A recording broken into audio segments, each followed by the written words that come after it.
Voy a dibujar acá un poco la caja de Edgeworth, porque creo que va a ser más cómodo. Me acabo de pintar la mano.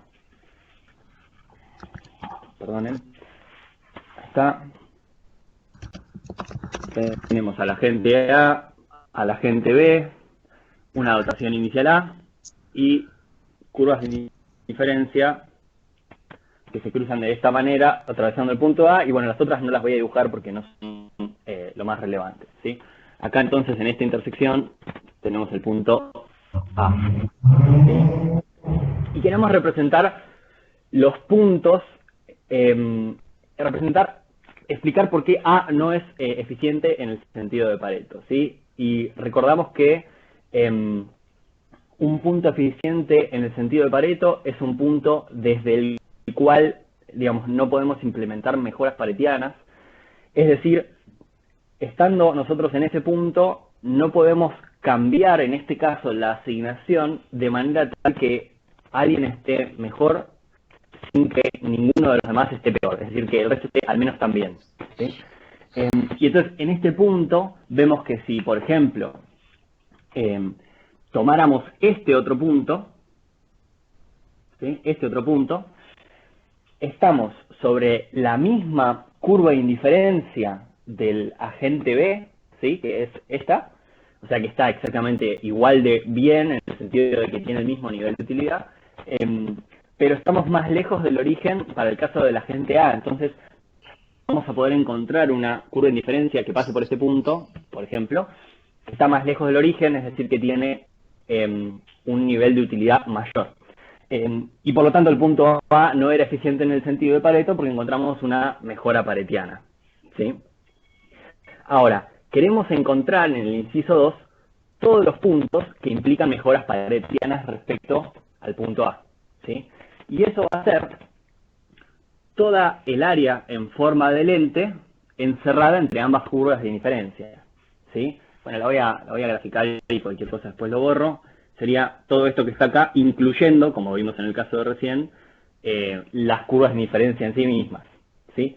En todos esos puntos, los dos van a estar al menos tan bien como en el punto A, y al menos uno de los dos va a estar mejor, ¿sí? En el inciso 3 queremos indicar todas las posibles combinaciones donde exista tangencia entre las curvas de indiferencia. Todas las posibles sería a lo largo de toda la caja, ¿sí? ¿Cómo se llama a este conjunto de puntos? ¿Sí? Y bueno, ustedes lo tienen graficado, tienen varias intersecciones de curvas de indiferencia, ¿sí? Yo voy a dibujar al menos una más, ¿sí? Imaginemos que acá también hay tangencia en este punto, ¿sí? Y entonces yo tendría que unir todos los puntos en los que hay tangencia.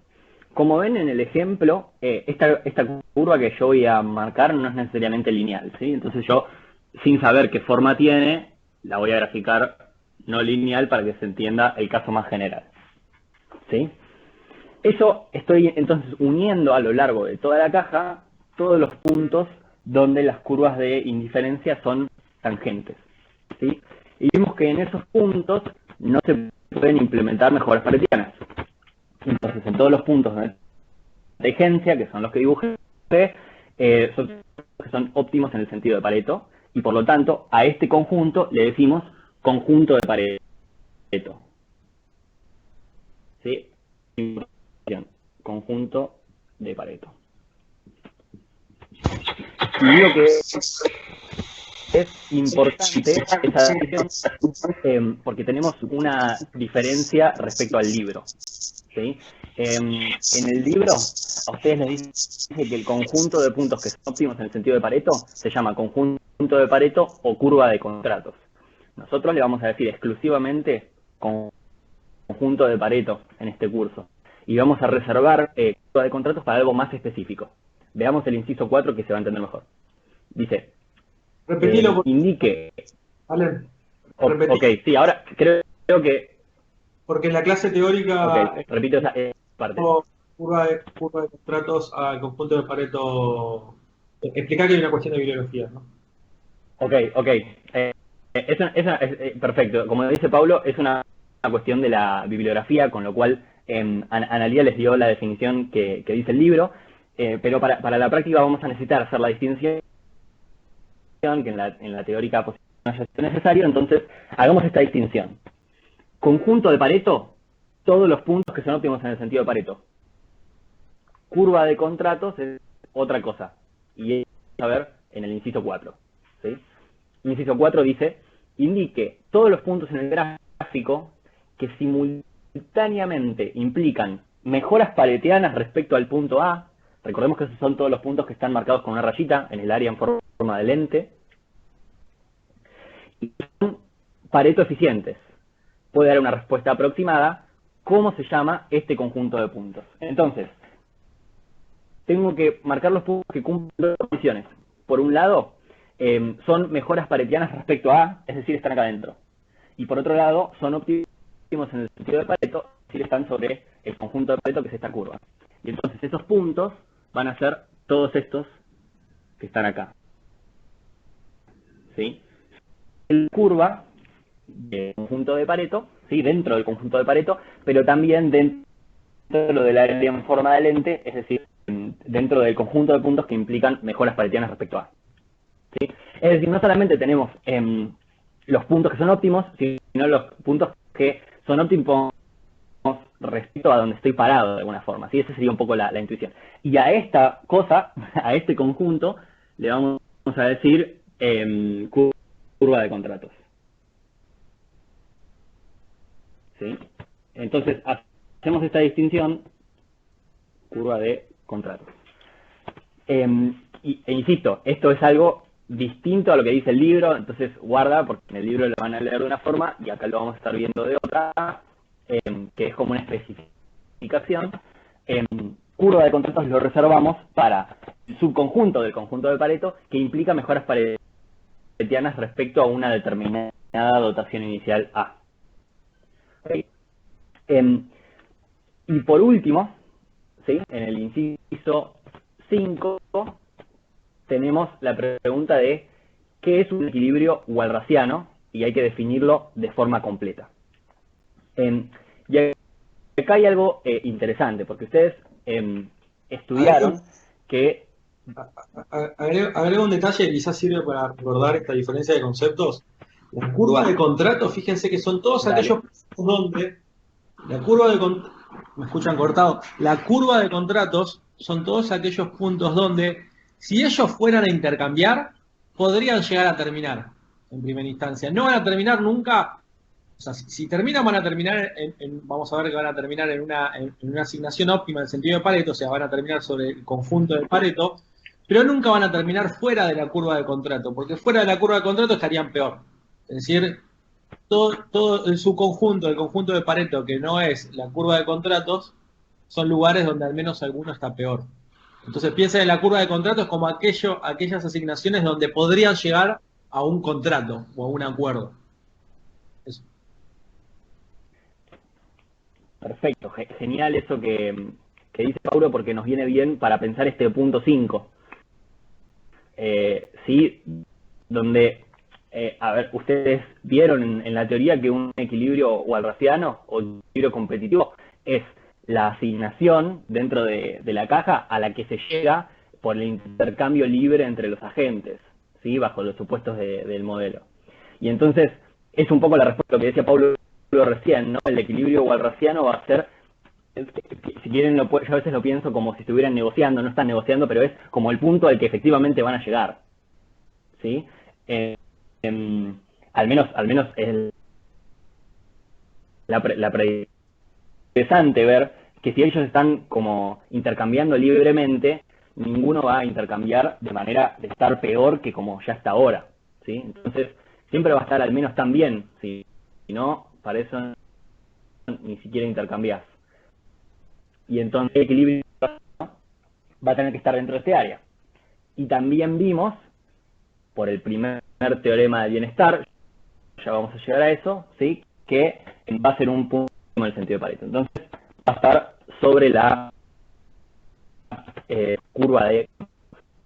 Pero antes de ponernos a buscar qué son los equilibrios walrasianos, competitivos, etcétera, tendríamos que preguntarnos qué es, y a eso viene la pregunta, ¿sí? Queremos definir. Y la definición tiene dos elementos claves, ¿sí? Primero, ¿qué es? Es una asignación y un vector de precios, ¿sí? Entonces tenemos dos elementos que conforman a lo que es, digamos, la sustancia del equilibrio. Tenemos una asignación, ¿sí? Y un vector de precios. Yo sé que a veces que aparezca la palabra vector acá puede ser confuso, pero un vector efectivamente es, nos referimos a lo mismo que en álgebra, ¿sí? Es un conjunto de precios dados P1, P2, y bueno, y si hubiera más bienes, así hasta el precio n, donde n es la cantidad de bienes, ¿sí? Un vector es los precios, ¿sí? Los precios que hay en esta economía, ¿sí? El equilibrio guardassiano, entonces, es una asignación y un vector de precios, ¿sí? Tales que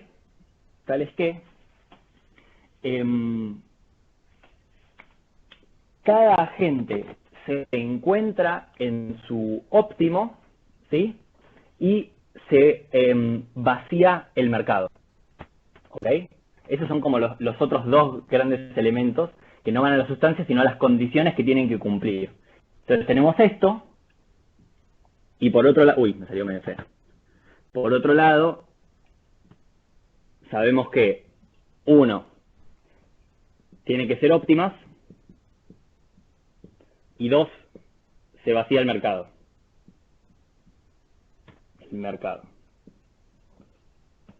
Y estas dos condiciones las vamos a usar mucho a lo largo de esta clase y la clase que viene, ¿sí? Así que es importante recordar la definición de equilibrio guardassiano, equilibrio competitivo, o bueno, hay varias formas de llamarlo. Es una asignación y un vector de precios tales que cada agente se encuentra en su óptimo, si las asignaciones son óptimas, y se vacía el mercado. Esto es dados los precios relativos, ¿sí? Entonces, que un agente no se encontrara en su óptimo sería como que yo, dada la asignación donde está, y dados los precios que están acá, yo no prefiero, estoy en el óptimo, si no prefiero consumir otra canasta dados esos precios, ¿sí? Y que se vacíe el mercado es que el exceso de demanda es igual a cero, ¿sí? Eso también lo vieron en la teoría.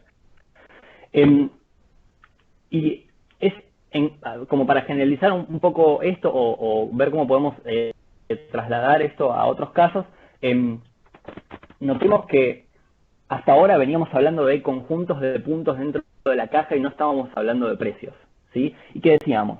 Bueno, este punto satisface esto es un óptimo de Pareto, este punto satisface tales o cuales condiciones, ¿sí? Todo lo que veníamos hablando hasta ahora eran asignaciones, ¿sí? Es conjuntos de puntos donde los agentes se pueden ubicar y donde están efectivamente teniendo cantidades de bienes dentro de su canasta, ¿sí? Entonces, un óptimo, ¿sí? Un óptimo de Pareto, por ejemplo, es una asignación, ¿sí? La sustancia, no tiene nada que ver con los precios. ¿Qué es esencialmente un óptimo? Es un determinado punto en la caja de Edgeworth, ¿sí? Ahora, cuando hablamos de equilibrio, ya estamos avanzando un poco más y estamos imponiendo restricciones relativas a los precios, ¿sí? Y esto va a aparecer todo el tiempo en teoría económica, ¿sí? Vamos a estar hablando de óptimos o puntos cuando estamos hablando de asignaciones, ¿sí? De cosas, si quieren, físicas, donde nos estamos olvidando por un momento de los precios y los incentivos.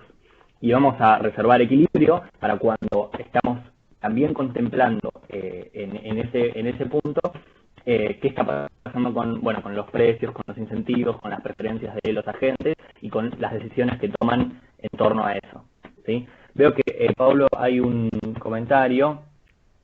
Está todo Ok, bien.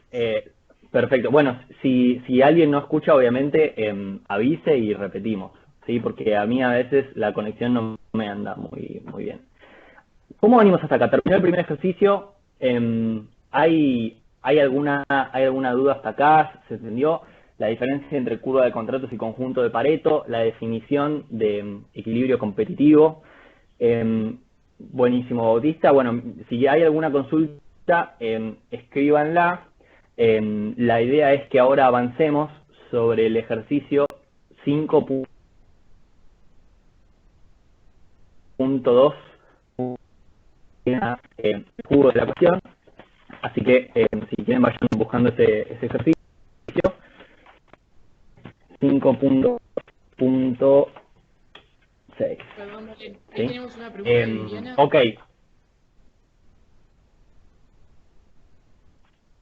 Sí, perdón, ahí justo la leí. Yo me olvido que me está dando la mano y me olvido. Viviana, a ver, el conjunto de Pareto, sí, primero gráficamente, el conjunto de Pareto era esta línea negra que graficamos acá, ¿sí? Y la curva de contratos es solamente la parte roja, está en el medio, ¿sí? Es esto que está sobre la curva. Decime, Paulo. No, que se había congelado tu imagen, te iba a decir que te sacuda. Ah. Bueno, a veces puede ser que... Pero bueno, yo voy lento y cualquier cosa les repito, ¿sí? Gráficamente, entonces, el conjunto de Pareto es toda la línea, la curva negra que une a todos los puntos de tangencia, ¿sí? Imagínate que acá hay más tangencias, ¿no? A lo largo de toda la curva. Y la curva de contratos es un subconjunto de eso, que está marcado en rojo, adentro del área en forma de lente, ¿sí? Y conceptualmente, cuando decimos conjunto de Pareto, nos referimos a cualquier punto de toda la caja, de todas las asignaciones posibles, donde nadie puede mejorar sin que otro empeore, ¿sí? Donde no nos podemos mover y que todos estén al menos tan bien como antes, ¿sí? Entonces, ahí la asignación inicial no juega ningún rol, ¿sí? Ahora, cuando decimos curva de contratos, pensamos de todos esos puntos, ¿cuáles serían factibles en el marco de un intercambio? ¿Factibles? ¿Por qué? Porque ninguno de los agentes va a querer ir a puntos que estén por fuera del área, porque sería que están empeorando, ¿sí? Y entonces, solamente la parte del conjunto de Pareto que implica una mejora para al menos uno de los dos, pero no un empeoramiento, ¿sí? Para alguno, partiendo de un determinado punto, ¿sí? Solo esos puntos nos van a interesar como posibles resultados de un intercambio. Y esos puntos entonces están adentro del área en forma de lente y sobre la curva. No sé ahí, Vivina, si se entendió. Ahí Paulo, bueno, te mandó una definición. Pero bueno, cualquier cosa va a volver a aparecer esto y me pueden preguntar, ¿sí? Vamos al 5.2.6, ¿sí? Tenemos, considere una economía de intercambio puro con dos consumidores y dos bienes. El consumidor A, cuyas preferencias están representadas por una función de utilidad, logaritmo de un bien más logaritmo del otro, y tenemos ahí la dotación inicial, omega, ¿sí? Ese omega, recuerden, no es una W, ¿sí? Es un omega, 4,2, y B tiene preferencias, y tenemos otra función de utilidad y su dotación inicial, ¿sí? Inciso 1. ¿Se cumplen las condiciones suficientes de existencia de equilibrio competitivo en esta economía? Enúncielas. Si no se cumpliera, significa eso que no hay equilibrio. Vamos a poco porque acá hay un montón.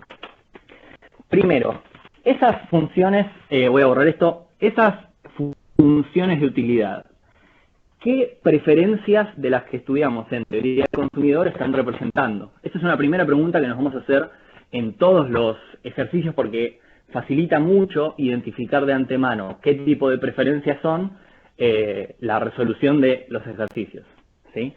No sé si alguien ahí ya escribió la respuesta. ¿Qué preferencias son? Sustitutivos, propone Bautista. No, tenemos la utilidad, a ver si hay alguna otra opción. Yo mientras voy copiando, logaritmo natural de x1a más logaritmo natural de x2a. Ahí está. Y la del agente B es 2 por el producto de utilidades, por el producto de dotaciones.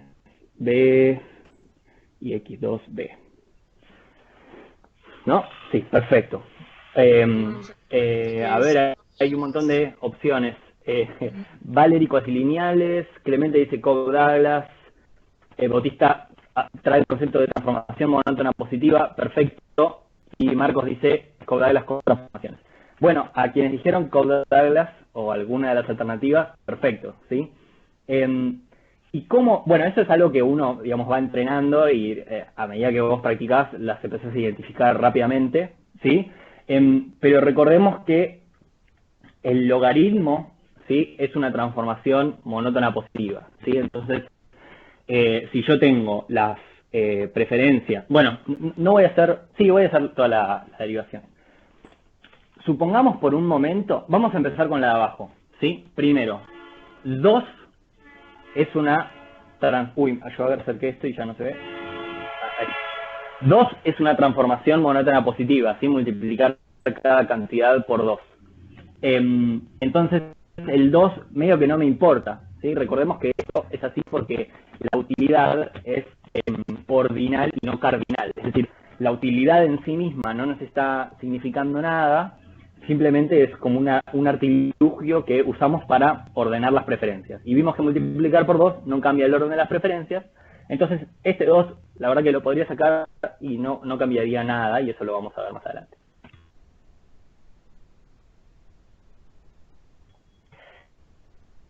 ¿Sí? Y nosotros acá tenemos un x1 que está elevado a un número, ¿sí? Alfa, y un x2 que está elevado a un número beta, ¿sí? Y en este caso, alfa sería igual a 1 y beta sería igual a 1 también, perdón. Escribí 2, 1. ¿Sí? Y vimos que una monótona positiva que podemos hacer es elevar todo a la 1 sobre alfa más beta. En este caso sería 1 sobre... Y si hacemos esta transformación a 1, que es lo que nos interesa, y no vamos a haber cambiado las preferencias porque esta transformación es monótona positiva. ¿Sí? Eso es algo que viene de la teoría, aunque es algo, bueno, chequeable, ¿sí? Matemáticamente. Y entonces, si agarramos V y elevamos todo a la 1 sobre alfa más beta, esto nos va a, o sea, a la 1 medio, bueno, esto nos va a quedar 2 a la 1 medio, que no nos importa mucho porque es un número, ¿sí? Por x1, la b la voy a evitar, ¿sí? Sería a la 1 medio por x2 a la 1 medio. No sé si se puede ver este tamaño de escritura o si es mejor que escriba un poco más grande. Se ve bien, Si quieren, alguien me lo puede chequear. ¿Se ve bien? Ok, buenísimo, gracias Lu. Ahora tenemos esta función de utilidad, y esta función de utilidad es de tipo Cobb-Douglas.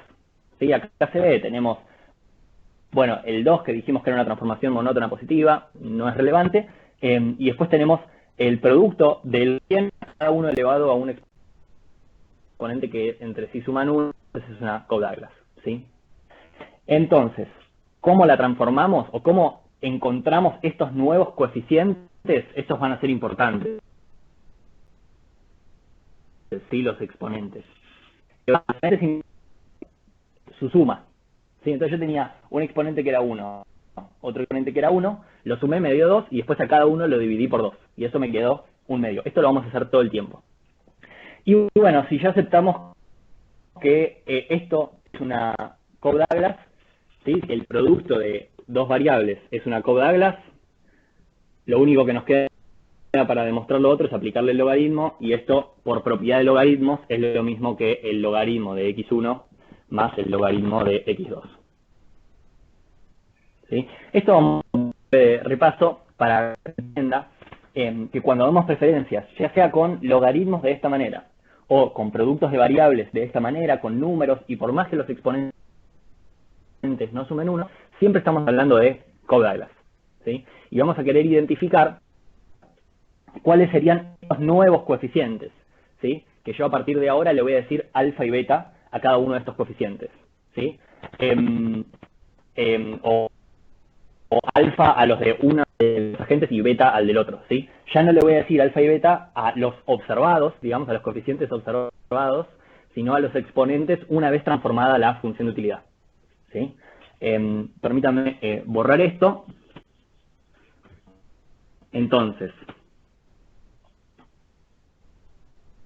tenemos que ambas son Cobb-Douglas, son Cobb-Douglas, y acá tenemos un alfa que era un medio, y acá en el de abajo vamos a decirle beta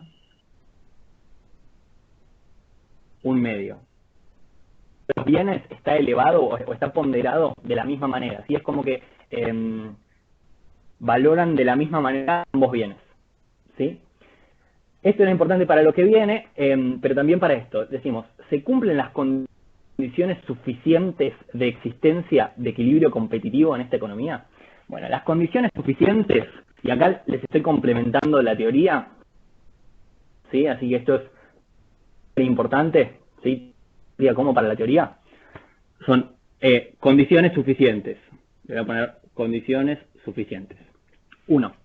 Que las preferencias sean continuas. Yo, para resumir, continuidad. ¿Sí? Yo, para resumir, voy a poner continuidad. Ahora vamos a ir repasando. Bueno, pensemos en cada una, ¿sí? Esto significa que, esto ustedes lo pueden chequear mirando las curvas de indiferencia, ¿sí? Si las curvas de indiferencia son continuas, entonces se satisface esta primera condición, ¿sí? Una segunda condición es la convexidad estricta. Convexidad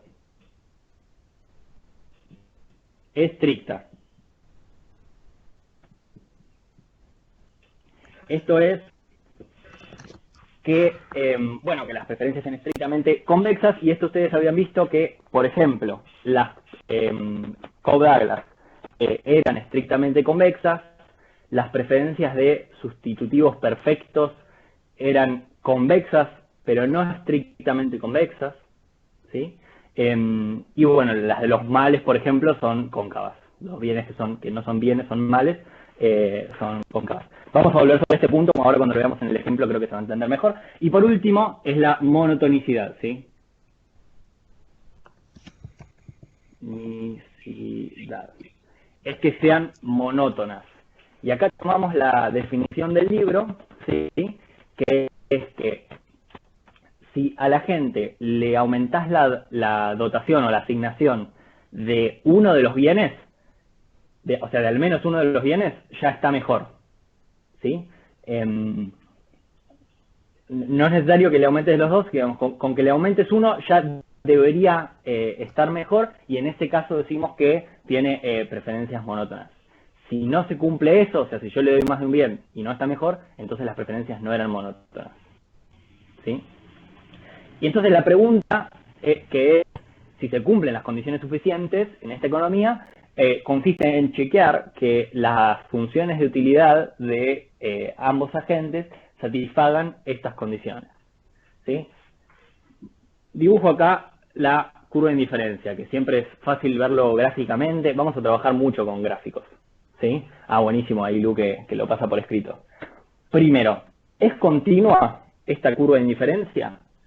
Bueno, la continuidad significa algo así como que si yo me voy moviendo a lo largo de la curva, el siguiente punto sigue estando sobre la curva, digamos, que no haya saltos, no haya espacios vacíos, ni nada por el estilo.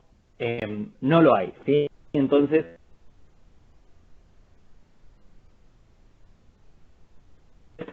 es convexidad estricta. Ahora sí, la forma gráfica, digamos, la convexidad, una forma quizás más técnica de decirlo, es que combinaciones lineales de canastas sobre la curva de indiferencia tienen que estar sobre una curva de indiferencia que representa mayor, podríamos decir. ¿Cómo se grafica una combinación lineal de canastas? Bueno, y las combinaciones lineales son todas asignaciones que se encuentran sobre la recta que une a ambas canastas, ¿sí? Y entonces, la convexidad estricta es que si yo estoy, por ejemplo, en un punto por acá, sobre esa recta, yo tengo que estar sobre una curva de indiferencia mayor. Y eso acá efectivamente se cumple. Y esto se tiene que cumplir para cualquier par de canastas que haga una combinación lineal, ¿sí? Entonces, si yo agarro una canasta que está por acá y otra canasta que está por acá, me tiene que pasar lo mismo, ¿sí? Y así con toda la curva. Si yo, bueno, si las cobras satisfacen la convexidad estricta y en un par de canastas sobre esta curva de indiferencia para las cuales no se cumpla que la combinación lineal. Tengamos en cuenta que una condición, digamos, a ver, ¿cómo explico esto? Una curva de indiferencia de una función que satisface la convexidad estricta, una curva de indiferencia que tenga al menos un segmento que sea recto, si yo hago la combinación lineal de las canastas que están en el segmento recto, imaginémonos que es así, ¿sí? Esta es la curva de indiferencia o el segmento recto de la curva de indiferencia. Bueno, si yo hago la combinación lineal, va a estar sobre ese mismo segmento, ¿sí? Y entonces no va a satisfacer que esté sobre una curva de indiferencia mayor. A lo sumo vas a estar igual de bien, pero no vas a estar sobre una curva de indiferencia de utilidad mayor. Y entonces, si la curva de indiferencia tiene segmentos rectilíneos, no satisface la convexidad estricta. Y la última condición de monotonicidad es que si yo le doy más de uno de los bienes, o sea, yo me paro, voy a borrar esto, acá,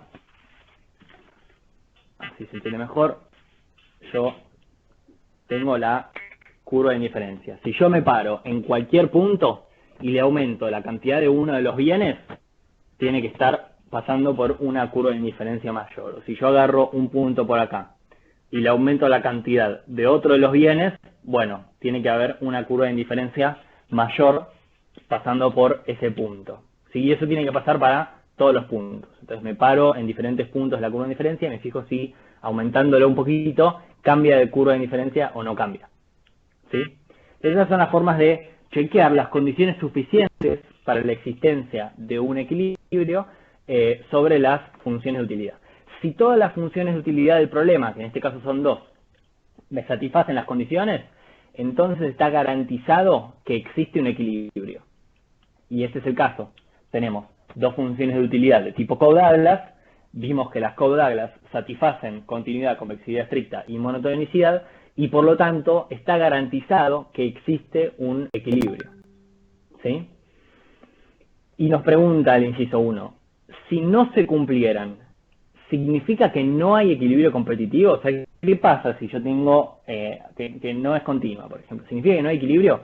No, porque estas son condiciones suficientes, pero no son necesarias. Es decir, no necesariamente se tiene que cumplir esto para que haya equilibrio. Sin embargo, si se cumple, sabemos que hay equilibrio. ¿Ok? Entonces, esa diferencia es muy importante. Confírmenme si se entendió o si lo tengo que repetir porque es importante. ¿Sí? Son condiciones suficientes, pero no necesarias. Clarísimo. El segundo inciso, ya dejamos todo esto, y dice que existe el equilibrio, necesitamos las condiciones suficientes. Vamos a determinar si existe. Para esto, para resolver, digamos, para hallar el equilibrio competitivo de una economía, yo diría que hay tres pasos, ¿sí? Tres pasos claves, que en el medio van a tener mucha álgebra, pero son tres pasos en fin, ¿sí? Uno es hallar las funciones de demanda. Valen, ahí fíjate si puedes apuntar un poquito más para la izquierda de la pizarra. Igualmente creo que se entiende, pero... Ahí va. ¿Sí? Sí, Ok, sí, buenísimo. perfecto. Gracias, Lu. Eh, el primer paso entonces va a ser hallar las funciones de demanda. Y para esto también va a servir mucho, bueno, primero les voy a adelantar el resto de los pasos, creo que va a ser mejor. 2 es aplicar las condiciones de vaciado. Condiciones de vaciado del mercado. Y por último, es tomar un numerario. Esos son los 3 pasos, ¿sí? Numerario. Fíjense que las primeras 2 condiciones se cumplen, digamos, se corresponden con la definición que habíamos dado de equilibrio competitivo, ¿sí? Habíamos dicho que un equilibrio competitivo era una asignación y un vector de precios donde los agentes se encontraban todos en su canasta óptima. Y bueno, eso de alguna forma va a estar dado por las funciones de demanda, ¿sí? Vamos a ver cuánto están demandando en un determinado punto los precios. Y también dijimos que se tenía que vaciar el mercado, y entonces vamos a ir a una segunda condición que vacía el mercado. Y por último, vamos a tener que tomar un numerario para hallar los precios en términos numéricos, porque vimos que lo que importa en equilibrio general son los precios relativos y no los precios absolutos, pero bueno, si queremos tener precios absolutos, entonces vamos a tener que tomar un numerario, ¿sí? Digamos, una forma de decir, bueno, y normalizamos todo esto a P igual 1. ¿Okay? Vamos entonces a el punto 1. Lo primero tiene que ser siempre identificar las preferencias. Y eso ya lo hicimos, vimos que son Cobb-Douglas con alfa un medio en el primer caso y con beta un medio en el segundo caso, ¿sí? Y para eso, en teoría del consumidor, ustedes ya vieron que los agentes con funciones de utilidad de tipo Cobb-Douglas demandan una proporción fija del ingreso, ¿sí? O sea, para el agente A va a demandar de las cantidades del bien 1 una proporción fija alfa de su ingreso, que vamos a decirle M, la renta de A, siempre esto en términos reales, digamos en términos de el bien cuya demanda estamos calculando, ¿sí? Esto ya lo vieron en teoría del consumidor. El tema es que ahora dijimos la renta y los precios van a ser endógenos, ¿sí? Van a estar determinados por el problema. ¿De qué manera? Bueno, el precio nada, es el precio, alfa es alfa, y M va a ser todo lo que la gente puede obtener de renta por intercambiar los bienes que tiene, ¿sí? Que es su dotación, en el mercado. Si yo, digamos, todo el ingreso que pueda tener va a ser lo que yo ya tengo, que viene dado por el ejercicio, yo lo puedo vender en el mercado y con eso obtener una renta, ¿sí? Y entonces esa renta va a ser el precio del bien 1 por la cantidad que tenga del bien 1, voy a omitir los supraíndices, pero esto sería X1A, ¿sí? Más el precio del bien 2 por lo que tenga del bien 2. Y todo esto dividido por P1. ¿Sí? Entonces, vamos a ir directamente a las funciones de demanda de esta manera y ahora reemplazamos para calcular.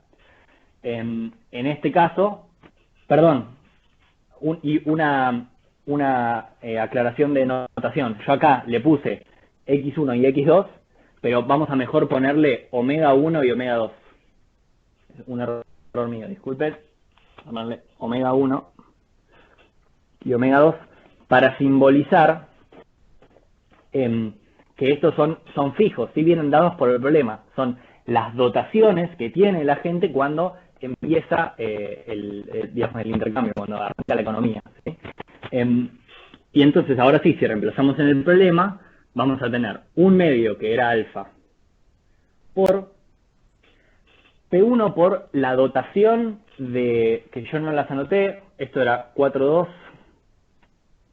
y esto era 3,5, las dotaciones, ¿sí? Y entonces va a ser P1 por la cantidad que tiene el bien 1, esto es 4P1, más P2 por la cantidad que tiene el bien 2, es 2P2, todo esto sobre P1.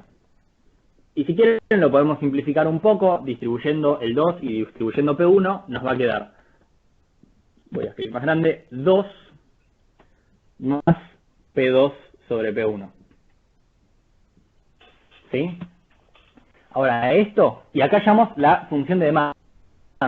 Esto, fíjense, es qué cantidad del bien 1 va a demandar el agente A, dados los precios relativos. Yo te digo cuánto valen P1 y P2, y entonces me vas a poder decir cuánto del bien 1 vas a demandar. ¿Ok? Ahora, tenemos que hacer esto para todos los bienes y para todos los agentes. Entonces vamos a tener 4 funciones de demanda. ¿Sí? ¿Cuánto demanda el agente A del bien 1, del bien 2, y el agente B del bien 1 y del bien 2? Vamos a hacer eso entonces. Voy a borrar, permiso. Acá voy a poner el resultado que hemos tenido. 2 más P2 sobre P1. Y yo, para utilizar todo el pizarrón y no tener que andar borrando todo el tiempo, voy a escribir cosas a izquierda y derecha, ¿sí? Pero yo diría que para ser más ordenados, ustedes en sus cuadernos lo vayan escribiendo siempre. Si no, después es un quilombo. Pero igual, obviamente, como quieran.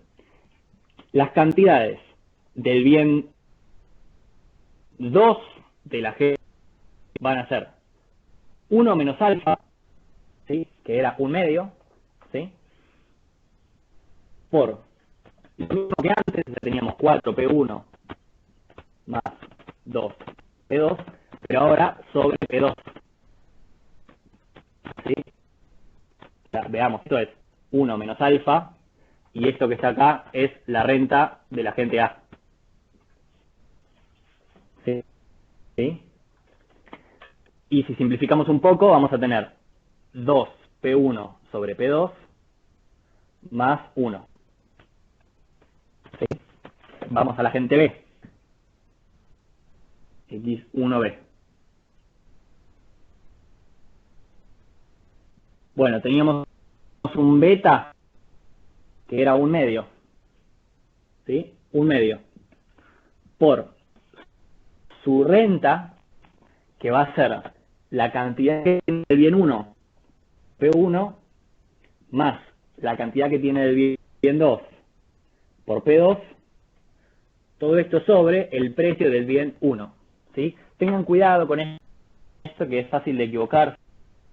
El precio siempre se corresponde con el bien cuya demanda yo estoy.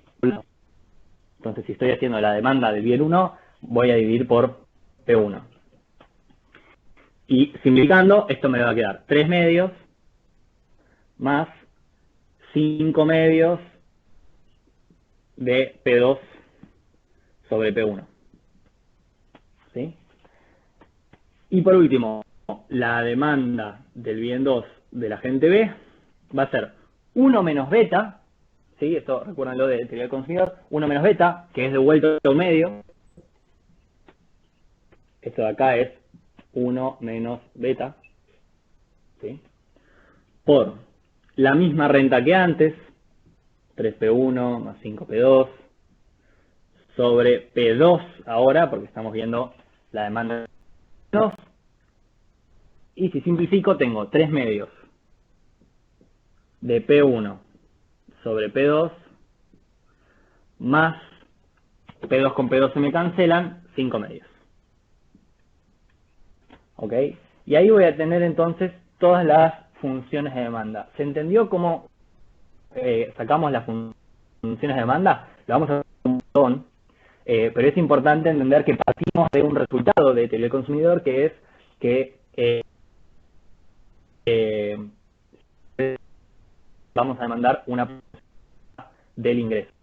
¿Okay? Disculpen mi desorden, que yo veo ahora en la pantalla que escribí todo así, lo esencial está. ¿Sí? Sí, perfecto. Vamos a aplicar. Decime, Lu. ¿Lu? No, perfecto. Te estaba dando lock nada más. Ah, ok. Gracias, gracias. El segundo paso, aplicar las condiciones de vaciado. Yo ahora voy a borrar esto. Lu, no sé si vos las tenés anotadas, cosa de que si yo te las pregunto me las puedas cantar. Sí, De una. Entonces, yo voy a borrar y así nos hacemos lugar en el pizarrón. Bien. Bueno, esto no sé si lo terminaron de copiar, así que se las dejo ahí. Vamos al punto 2, que es aplicar las condiciones de vaciado. Ahí está. ¿Qué es una condición de vaciado? Bueno, que se vacíe el mercado, ¿sí? Y que se vacíe el mercado significa que la demanda es igual a la oferta. Y que la demanda sigue igual a la oferta, es que la suma de un determinado bien, ¿sí? O sea, las sumas del bien 1, por ejemplo, o sea, la suma de la demanda de A del bien 1 y la suma de la demanda de B del bien 1 también, tiene que ser igual a la oferta. Y la oferta es la suma de las dotaciones, es todo lo que hay en la economía, eso va a estar, así va a estar dada la oferta, ¿sí? Entonces, dicho en álgebra, esto es que las cantidades que el agente A demanda del bien sumadas a las cantidades que el agente B demanda del bien 1 sean igual a la dotación del bien 1 que tiene el agente A más la dotación del bien 1 que tiene el agente B, ¿sí? Siempre el mismo bien. Vamos a tener suma de demandas y, si quieren, suma de ofertas, ¿sí? La oferta total dentro de esta economía que está dada, ¿ok? Y en esta condición vamos a usar las funciones de demanda que acabamos de calcular, ¿sí? Entonces, estos son funciones y estos son números, ¿ok? Son números que vienen dados por el problema, están dados, son parámetros fijos, dado un problema. Y entonces, de este lado, yo ya podría poner fácilmente la cantidad que el agente A tiene del bien 1 era 4. Y la cantidad que el agente B tiene del bien 1 era 3. ¿Sí? Omega 1 es la primera componente de la dotación, omega 2 es la segunda componente de la dotación, que las teníamos acá arriba. Y ahora acá voy a poner las funciones de demanda, y ahora sí, Lu, ¿me las cantás? La Sí. función de demanda del bien 1 del agente A Es 2 más P2 sobre P1.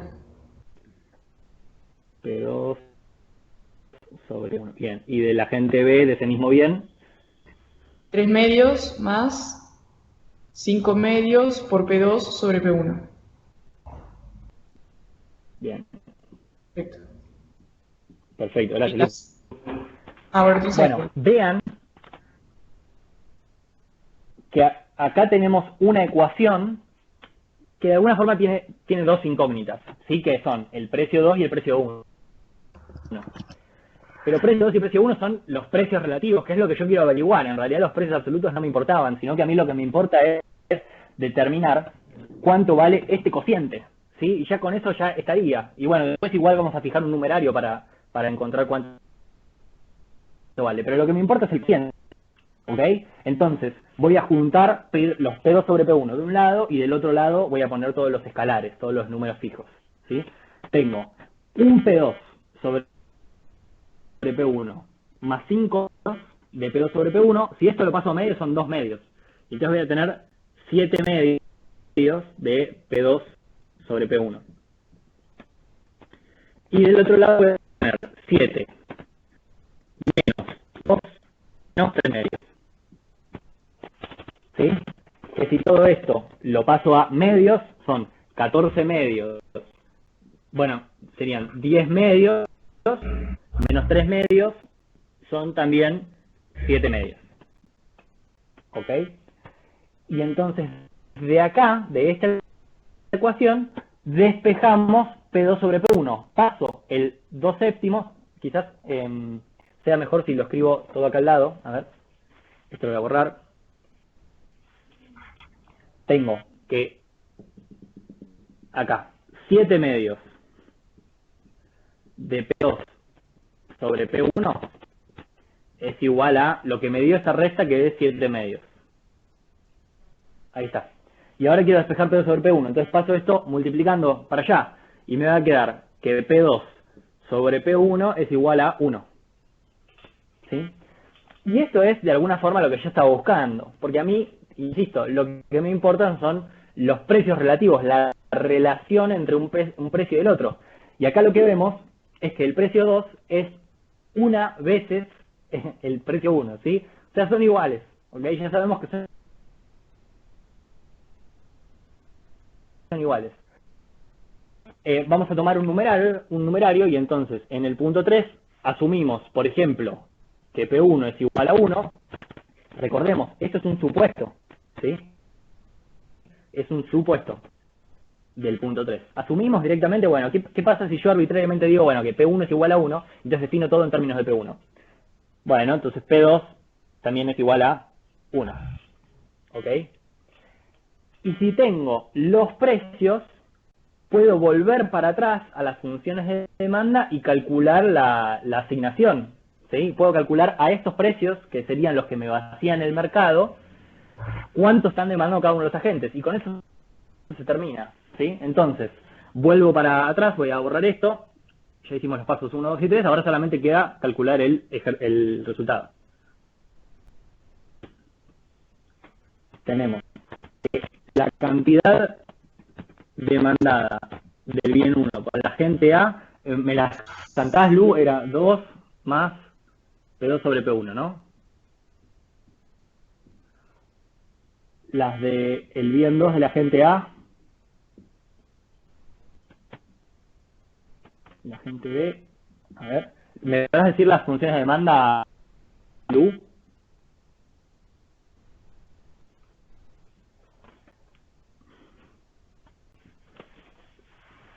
No te escucho, creo que tenés apagado el micrófono, ¿puede ser?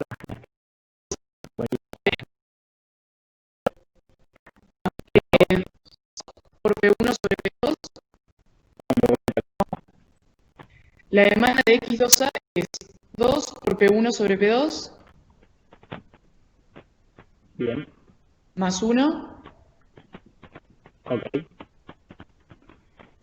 De X1B tenemos 3 medios. Sorry, X1B, 3 medios, más 5 medios por P2 sobre P1. bien, Y la última es 3 medios por P1 sobre P2 más 5 medios. bien. Ya, esto no va a volver a pasar, disculpen. Pasa que ahora quería dejar las instrucciones ahí arriba para que vayamos siguiendo los pasos. Bueno, y todo esto, la barrita significa que lo vamos a evaluar en el punto. El punto es el 1 para el precio 1, 2 para el precio 2. Y entonces tenemos que esta es 3, esto de acá es 3 también. Esta va a ser 3 medios más 5 medios, es 8 medios, o sea 4. Y esto es 3 medios más 5 medios, también 4. ¿Ok? Y ahí, este es nuestro resultado, ¿sí? Si lo quisiéramos escribir formalmente, diríamos que el equilibrio competitivo es el conjunto de todo esto, ¿sí? 3, 3, 4, 4, y estos precios también, ¿sí? O sea, la asignación y los precios conforman el equilibrio competitivo, ¿sí? ¿Se entendió hasta acá, digamos, el procedimiento?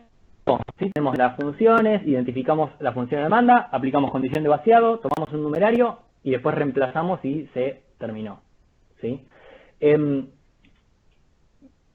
Verificamos que la demanda sea igual a la oferta, dice Miguel. Bueno,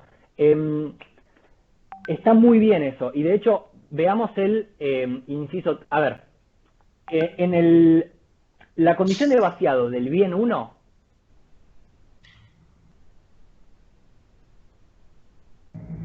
¿sí? Se va a cumplir sí o sí, porque la puse como una de las condiciones del sistema de ecuaciones, ¿sí? O sea, yo llegué a estos resultados aplicando la condición de vaciado del bien 1. Ahora, la condición de vaciado del bien 2 estaría bien que se cumple, ¿no? Por teoría, sabemos que se debería cumplir. O sea, si hacemos todo bien, se tiene que cumplir.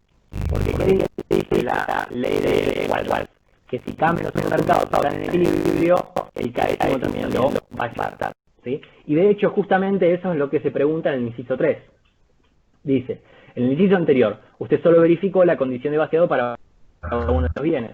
¿Qué resultado garantiza que el mercado del otro bien también 2 se vació porque la condición de Walras me lo garantiza. Si uno de los mercados, el del bien 1, está vaciado, está en equilibrio, entonces el segundo también tiene que estarlo. Y si quisiéramos chequear a veces se le dice condición de consistencia agregada, ¿sí? Que es que el késimo mercado esté en equilibrio, bueno, vemos que la suma de las asignaciones del bien 2 también me da igual a la oferta, ¿sí? Entonces tenemos 3 y 4 me da 7, ¿sí? Que son las demandas del bien 2 de los agentes A y B, y si sumo las dotaciones del bien 2, tengo 2 más 5, también me da 7. ¿Okay? Entonces ahí queda chequeado que se cumple también que se vacíe el segundo mercado, ¿sí? Una cosa, vale, acá preguntaron cómo sacaste el alfa para la función de utilidad del agente A. O sea, Ok, los... buena pregunta, Ángel. Yo quizás lo pasé un poco rápido porque voy a borrar acá, permiso, les voy a mostrar esto rápidamente. Yo lo pasé un poco rápido porque No, lo que dije... Ah, ok, sí, decí, Pablo. está preguntando la transformación monótona. Sí. Sí. Ángel, es igual que lo hicimos en teoría del consumidor cuando los exponentes no suman 1, vos podés hacer una transformación monótona positiva para que sumen 1 y siga representando las mismas preferencias. Valen, escúchame, avísame cuando termines este ejercicio y hago el anuncio de las actividades de seguimiento. Vos me Acaba de decís. terminar, hacelo ahora. ¿Qué te parece? Bueno,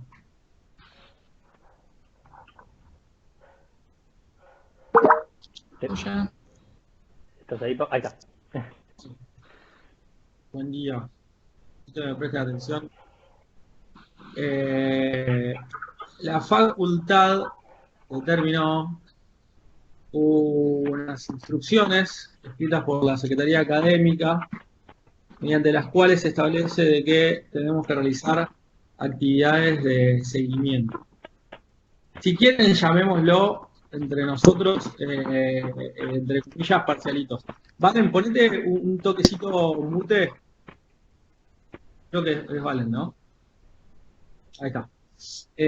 Actividades de seguimiento, llamémoslo entre nosotros parcialitos. La cualidad que tienen estos parcialitos es que ustedes tienen que tenerlos y, entre comillas, aprobados para poder rendir de manera presencial aquellas instancias de evaluación que van a determinar su situación en la materia. Es decir, es una condición necesaria para poder rendir de forma presencial, se sigue hablando de forma presencial, los exámenes de la materia. Veremos si los exámenes son un final, cada vez me parece que estamos más cerca de eso, o si son parciales, o qué es lo que va a suceder. Entonces, se nos pide a los docentes de que realicemos antes del 1 de junio 2 actividades de seguimiento. Esas actividades de seguimiento tienen que ser informadas con una semana de anterioridad. Entonces, concretamente, el anuncio de hoy es el sábado que viene van a tener una actividad de seguimiento. Esas actividades de seguimiento, se establece que en el caso de que las clases que las actividades presenciales no vuelvan el 1 de junio, va a haber que realizar hasta el fin del cuatrimestre.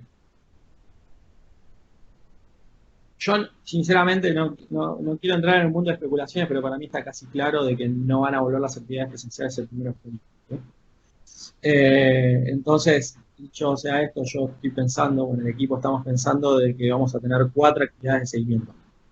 Esas actividades de seguimiento van a tener no es calificación, no quieren usar la palabra calificación, pero se van a decir que están convalidadas, pendientes o ausentes. Ausentes es que no la rendiste, pendientes es que te puse pendiente y convalidada es que te puse convalidada. Y te voy a poner convalidada si en un sentido equivalente a nada, está aprobado o no está aprobado.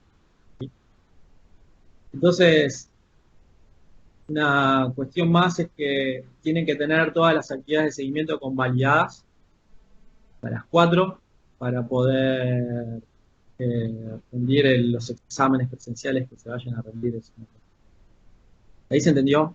El 1 de junio tenemos que tomar 2 actividades de seguimiento. Si las clases no vuelven a empezar después del 1 de junio en forma presencial, entonces hay que tomar 2 actividades de seguimiento más, con lo cual serían 4. Cada una de esas actividades de seguimiento van a tener una valoración como convalidadas, pendientes, ausentes, ausentes que no la rendiste, convalidadas que está bien.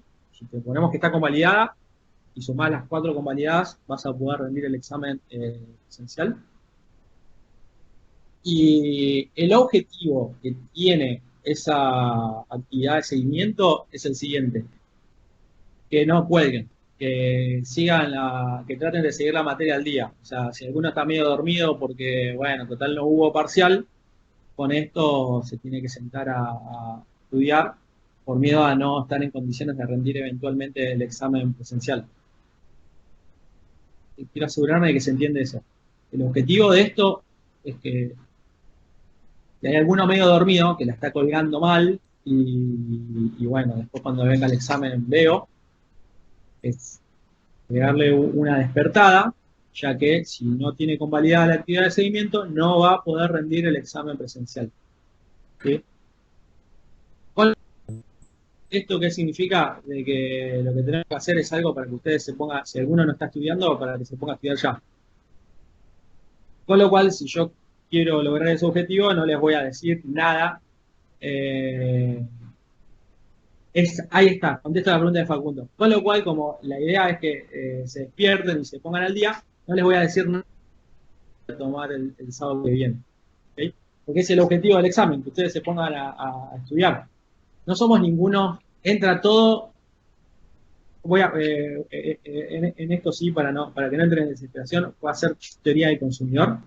¿Sí? Puntualmente va a ser de teoría del consumidor. Entra todo lo que vimos de teoría del consumidor. ¿Okay? Aguanten un toque con la ansiedad.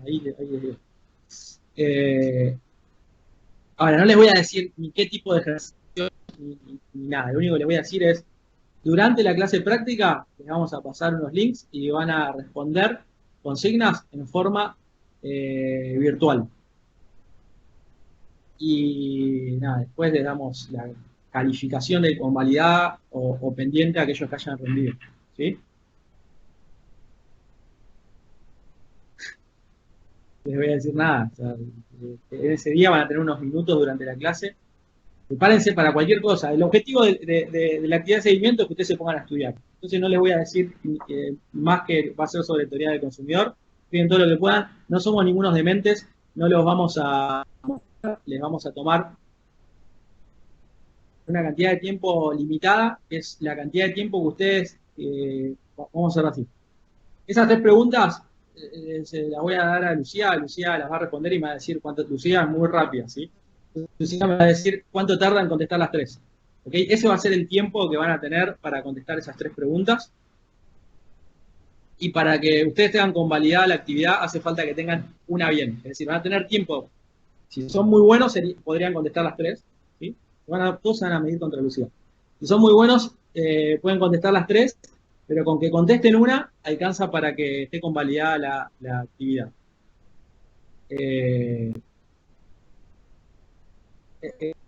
Sí, si quieren hacerme preguntas especulativas, teniendo en cuenta lo que dije antes. Todo que viene no, porque van a ser un par de minutos. Bautista, van a ser un par de minutos, como son 3 preguntas que, nada, Lucía, para mí, en un minuto contesta cada una, pero vamos a hacer el ejercicio. ¿Okay? No sé, esto va a tardar más de 20 minutos. Vamos a agarrar y les vamos a pasar por este chat, les vamos a pasar los links y vamos a decir, tienen tantos minutos, dentro de tantos minutos no van a poder contestar más y listo. Se tendría que subir archivos a Form Office porque tengo problemas con el servidor.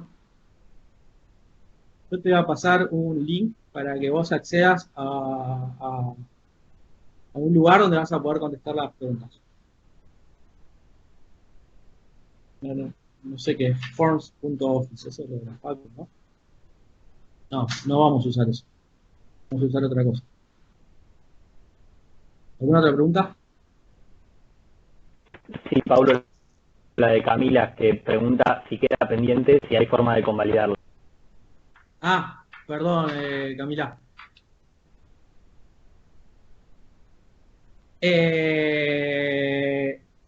Sí, una de las 4. Es algo así como pueden recuperar una de las 4. ¿Ok? En el caso de que haya 4, una de las 4. Si vuelven las clases el 1 de junio, será una de las 2. ¿Sí? ¿Qué es el 50%? Tenés razón, perdón, Federico. Si vuelven las clases el 1 de junio, ustedes van a haber tenido 2 actividades de seguimiento. ¿Ok? Una el sábado que viene y otra 2 semanas después. ¿Sí? Que creo que es el último sábado antes del 1 de junio. Y en ese caso, para poder recuperar, tienen que tener el 50% aprobado. Si son 4, tienen que tener el 50% aprobado, convalidado, para poder convalidar las que estuvieron ausentes o pendientes. ¿Sí? Camila pregunta por pendiente, pero también es ausente. La forma de convalidarla, la vamos a ver. Posiblemente se me ocurre de que les tomemos aquellos que no lograron convalidarla, les tomemos algún trabajo práctico domiciliario, o sea, algo sustantivamente más difícil que responder esto. ¿Sí? Como para generar los incentivos para que ustedes estudien para esta actividad de seguimiento. Gracias, Federico. ¿Alguna más? ¿Quedó algo? Te voy a decir, Juan Cruz. Si es cálculo, si es teórico, no te voy a decir, vos estudiá todo. Es una semana. Y entonces, sábado que viene, todo día del consumidor, ya sea teórico o práctico. Sí, Miguel. Miguel Alejandro. Bien. ¿Algo más? ¿Nada más? Dejamos seguir a Valen. Si les surge alguna duda especulativa o empiezan a hablar en el grupo de WhatsApp ese que tienen y me quieren preguntar algo, cuando termine la clase yo me quedo y cuando termine Valentín yo me quedo y contesto las dudas que tengan. ¿Sí? ¿Listo? No juego más. No sé, que no cunda el pánico, ¿sí? O sea, no se vuelvan locos. Si estás estudiando, yo te prometo que si vos estás estudiando, estás haciendo las prácticas, estás presenciando las clases, estás leyendo los capítulos, no estoy diciendo que te estés preparando para un examen, ¿sí? Si vos estás haciendo las prácticas, estás yendo a las clases teóricas, estás asistiendo a las clases prácticas y estás leyendo los capítulos del libro, vas a poder convalidar el examen sin absolutamente ningún problema. ¿Sí? Es algo que justo en ese momento te agarre como un ataque de nervios o algo así, que bueno, eso yo no lo puedo controlar. ¿Sí? Pero si esa es la situación de ustedes, si ustedes están leyendo los capítulos del libro, están asistiendo a las clases teóricas, están asistiendo a las prácticas, están haciendo los ejercicios prácticos, van a poder contestar esta actividad de seguimiento sin absolutamente ningún problema. ¿Ok? Así que si están haciendo eso, no se preocupen, sigan por ese camino, no se agarren de desesperación, no va a tener puntaje esto, ¿ok?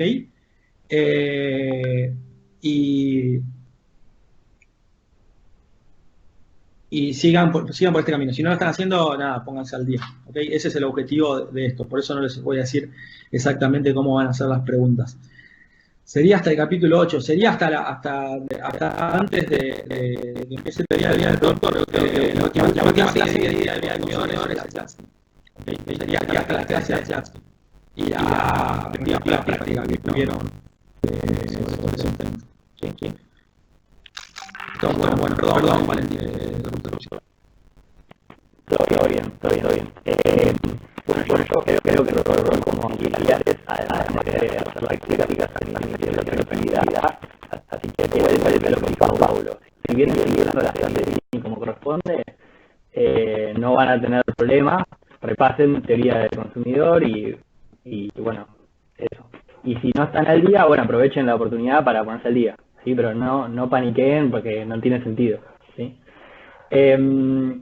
Les dejo con Lu, que va a hacer el ejercicio 5.2.7. ¿Estás por ahí, Lu? Sí. Escucha, yo empiezo a escribir en la pizarra y decime si ves. Si no ves, nada, paso un PPT que preparé con el ejercicio, por las dudas. Ahí, por ejemplo, ¿ves? Por lo que escribí. Yo lo veo un poco borroso, no sé si podrás acercar un poco. A ver. Arriba la mesa. Ahí. ¿Se ve borroso? Sí, ¿no? Se ve un poco borroso, pero se llega a ver. Quizás si lo escribieras un poco más Capaz si grande, se vería. Y sobre todo, en la primera línea no se ve ahora por la posición de... Sí, Ah, ahí se ok. ve. Ahí donde pusiste el UA se ve. Bueno, ok. Exacto.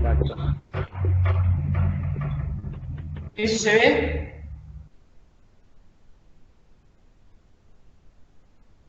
Yo creo que sí, perdón, justo me apagué el micrófono. No sé, Más o bueno, el menos. resto si ve o ¿Se no ve? ve. Ahí abajo se ve. No, si no voy con el PPT por las dudas para no armar quilombo, porque si se ve borroso, para que comparto pantalla. Bueno, como prefieras, dale. Ahí va.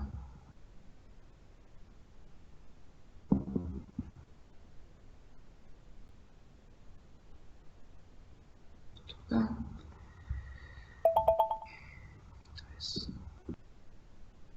bueno, para que corra esto acá un poquito. Bueno, vamos con el ejercicio 5.2.7. Nos dice, considera una economía de intercambio puro con dos consumidores y dos bienes. El consumidor A, cuyas preferencias están representadas por la siguiente función de Lu, utilidad. Sí. sabes que yo al menos no estoy viendo el... Ahí Ahí está. está entrando, despacito. Ahora está apareciendo. Dame un segundito. Bien, ahí estamos viendo la consigna, si querés seguir leyéndola. Ajá, a ver si puedo bajar acá. Sí. Ok.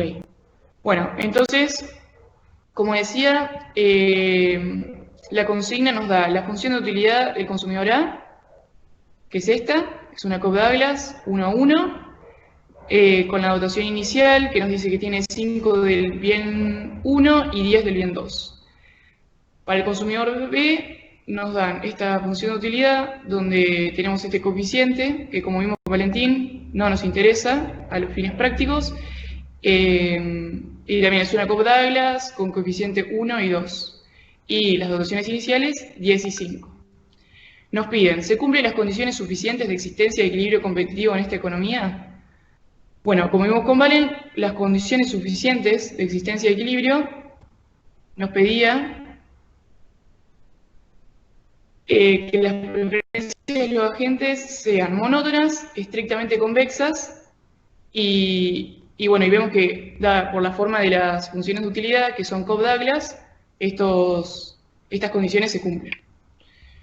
Y después nos pregunta si no se cumpliera, ¿significa esto que no hay equilibrio competitivo? Como dijimos, si no se cumplieran, eso no implica que no se cumpla, o sea, que no exista el equilibrio competitivo, porque tenemos las condiciones necesarias también. Bueno, pasamos a el punto 2, que nos pide que determinemos si existe el equilibrio competitivo en esta economía. Como vimos antes en otro ejercicio, a estas funciones las podemos transformar monótonamente en Cobb-Douglas con coeficientes 0,505. Acá lo que podríamos hacer es, si sabemos que alfa en esta acá es 1, lo que podemos hacer es elevar toda esta función a 1 sobre alfa más 1 menos alfa. Lo que implica que elevemos todo a 1 medio, ¿no? Porque alfa más 1 menos alfa es 2, entonces transformamos esto en una Cobb Douglas 1 medio, 1 medio. Lo mismo vamos a hacer para la función de utilidad del consumidor B. Como dijimos, este coeficiente no nos interesa, lo podemos multiplicar por 2 acá y vemos que se cancela y hacemos lo mismo. Tenemos alfa en este caso es 1, beta en este caso es 2, entonces lo que hacemos es elevar toda esta función a 1 sobre alfa más beta. Lo que nos queda, entonces, en definitiva, es esto. Y transformamos la función en una Cobb Douglas. Esto lo hacemos porque es mucho más fácil manejar algebraicamente para hallar las demandas. Entonces ahora vamos a pasar a Bueno, nada, las demandas sabemos que surgen de maximizar la función de utilidad sujeta a esta restricción. Como dijimos, en equilibrio general, los agentes no tienen dinero, o sea, se dirigen al mercado con dotaciones iniciales, por lo que vamos a tener que la dotación inicial de A es 5, que es la cantidad del bien 1, por el precio del bien 1, más 10, que es la cantidad del bien 2 con la que llega al mercado, por el precio del bien 2. Y lo mismo para la gente B. Sí. Se ve perfecto, tarda un poquitito en cargar, así que cuando cambies de pantalla, quizás esperar un segundito o comentar algo que no requiera la pantalla hasta que se cargue. Genial, voy con ese delay entonces, bien. Ahora estamos en esta diapositiva, la que dice... Sí, no es tanto delay, sino que se va cargando como de a poquito, pero no está tanto tiempo. Ah, ok, bien. Bueno, decime si hay alguna pregunta igual, porque medio que minimicé el chat y no lo veo. Dale. Bueno, entonces, más o menos los pasos que habíamos visto con Valentín serían, primero, hallar las funciones de demanda, chequear que sean continuas. Para que sean continuas, teníamos que verificar que sean óptimas, y eso surge del proceso de maximización. Además, chequeamos las condiciones suficientes, por lo tanto, vamos a encontrar esas demandas. El segundo paso sería la condición de vaciado, que es lo próximo, y por último, determinar el bien numerario y reemplazar en estas funciones de demanda. Lo que tenemos para X1A, la demanda del bien 1 del agente A, va a ser esto que tenemos acá, que es WA, por 0,5, que es el coeficiente que acompaña la variable en la función de utilidad, sobre el precio del bien 1. Distribuimos, lo que nos queda es 0,5 por 5 nos da 2,5, este P1 se cancela con este P1, y lo mismo, el producto de este factor con esto nos va a quedar 5 por P2 sobre P1. Entonces, esta es la función de demanda del bien 1 para el agente A. Para el bien 2 del agente A hacemos lo mismo, lo que cambia acá es esto, el precio del bien 2. Y bueno, distribuimos y llegamos a esto también. Se cancela esto con esto. Para el agente 2, como habíamos quedado, los coeficientes que nos iban a quedar van a ser 1/3 y 2/3. Lo que hacemos entonces va a ser lo mismo, 10P1 por 1/3 sobre P1, donde P1 con P1 se nos cancela y nos queda 10/3. Y para esta parte también, 5 por 1/3 nos queda 5/3 acá, P2 sobre P1. Demanda del bien 2. Lo mismo sucede para la demanda del bien 2 del agente B, perdón. Esto. Teniendo entonces estas demandas, vamos al segundo paso, que es la condición de vaciado. Voy a esperar unos minutos para que se cargue bien la pantalla. La condición de vaciado que vimos, en términos generales, sería esto que vemos acá, que sería X1A más X1B igual a la dotación 1 del agente A más la dotación 1 del agente B. Y lo mismo se tiene que cumplir para el agente B. Entonces lo que hacemos acá es sumamos la demanda del bien 1 para el agente A más la demanda del bien 1 para el agente B. Y esto nos da igual a 15, por lo que vimos que las dotaciones iniciales eran 5 y 10 en un principio. Entonces, vamos a verificar solo una de las condiciones de vaciado, por lo que vimos antes, por ley de Wallace, que nos asegura que si chequeamos una de las condiciones, la otra también se cumple. Entonces, resolvemos esto, 2,5 más 10/3, nos termina quedando 55/6. Yo cambié todas fracciones porque me parece un poco más fácil de manejar o sea, operativamente con cálculos. Y después, 5 más 5 tercios, nos termina quedando 20 tercios por P2 sobre P1 igual a 15. Hacemos un despeje, 15 menos 55 sobre 6, que nos queda igual a 20 tercios sobre P2 por P2 sobre P1. De esto despejamos y nos termina quedando que P2 sobre P1 es igual a 11 sextos. Acá hallamos entonces los precios relativos. Ahora vamos al tercer paso, que es entonces determinar el bien numerario. Vamos a tomar el bien 1 como numerario, esto es entonces que P1 sea igual a 1. Y con este vector, la asignación de precios que nos queda es, para la demanda 1, 2,5 más 5 por P2, que va a ser 11 octavos, esto es 1. Al resolver nos queda 75 octavos. Esa es la asignación del bien, la asignación final, perdón, del bien 1 para la gente A. Para la gente A también, el bien 2, acá hay que tener un pequeño detalle que acá no nos va a quedar 11 octavos, nos va a quedar 1 sobre 11 octavos, entonces al resolver eso nos va a quedar 8 sobre 11, perdón. Multiplicado por 2,5 más 5 nos termina quedando esto. Entonces acá lo que habría que tener cuidado es con esto que está acá y con esto que está acá, de no confundirnos porque es, digamos, la inversa de ese número. Una vez hallados, entonces, el resultado del equilibrio general va a ser estas asignaciones finales y este vector de precios, donde ambos consumidores están maximizando su utilidad sujetos a esa dotación inicial, ¿no? La consigna, el inciso 3, voy a esperar unos segunditos, nos pregunta si verificamos sobre la condición de vaciado para uno de los bienes y qué resultado es el que garantiza que el mercado del otro bien también se vació. Bueno, más o menos lo mencioné un poquito antes, pero lo que nos garantiza eso es la ley de Walras, que nos dice: si hay mercados de K bienes, solo necesitamos hallar un conjunto de precios al que K menos uno de los mercados se encuentren en equilibrio. La ley de Walras implica entonces que el mercado del bien K, la demanda será automáticamente igual a la oferta.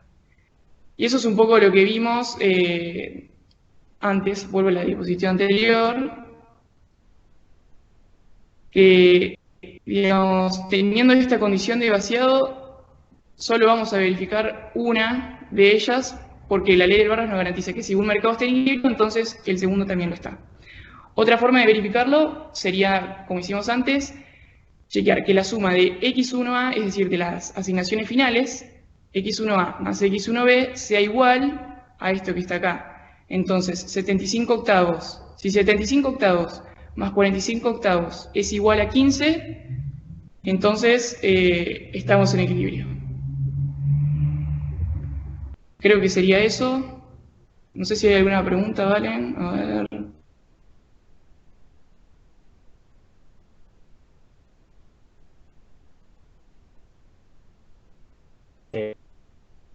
No bien.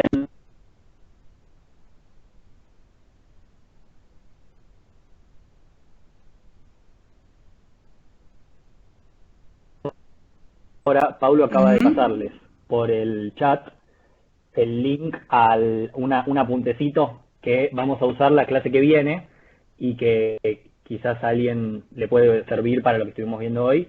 Así que ya lo pueden ir mirando si quieren. Y la clase que viene, tenerlo a mano porque lo vamos a ir viendo. Igual creo que lo vamos a ir compartiendo en la pantalla. Pero después no dudas, me parece que quedó clarísimo, Lu. Mientras estuvimos hablando, no aparecieron más dudas tampoco. ¿Hay alguna duda por ahí, quizás? Y en la medida que no haya, vamos a avanzar al ejercicio 5.2.2. Me olvidé de decir algo. El sábado que viene... Me olvidé de decir algo, perdón. El sábado que viene tienen que tener, es una obviedad, ¿no? Pero tienen que saber su número de registro, es como el número de documento. Si no saben el número de registro, no van a poder contestar la actividad de seguimiento. Tienen que tener el número de registro a mano. Nosotros habilitamos los links, se termina el tiempo, nada, lo contestaron, tendrán que ver con instancia de recuperación. tiene que tener el número de procesos autónomos. Perfecto, sí, muy importante. Ya sépanlo en el registro. Vamos bueno, no, yo recién tuve que apretar un botón que decía ocultar región para que se dejara de ver un espacio en blanco. Si a ustedes les pasa lo mismo, háganlo porque me van a ver mejor. Vamos al ejercicio 5.2.2. Es súper importante este ejercicio, es muy completo, así que vamos a ir de a poco. Tenemos la función de preferencias del consumidor A está dada por utilidad de A es igual a x1 por x2. Y la función de B es x1 a la 1 medio por x2 a la 1 medio. Ya sabemos que la del 1 y la del 2 representan las mismas preferencias por lo que vimos recién. Así que podemos transformar la utilidad del agente A en una Coe-Douglas igual que la del B. Y la disposición inicial, la dotación inicial es omega A 15,5 y para el caso B 5,15. Inciso 1. Construya la caja de Edgeworth. Bueno, la caja de Edgeworth es una cajita. Yo la voy a hacer lo más grande posible. A ver, una cosa así. Que mide de largo toda la suma de dotaciones del bien 1, ¿sí? O sea, la dotación inicial total del bien 1. En este caso tenemos 15 para el agente A y 5 para el agente B, y entonces mide 20, perdón, de largo.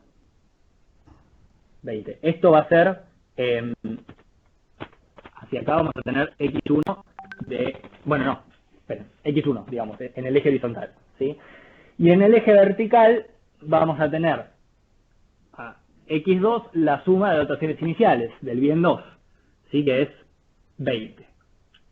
Ahora recordemos que la caja es como mirar es como superponer dos ejes cartesianos, uno desde cada una de las perspectivas de los agentes, ¿sí? Entonces vamos a poner acá al agente A,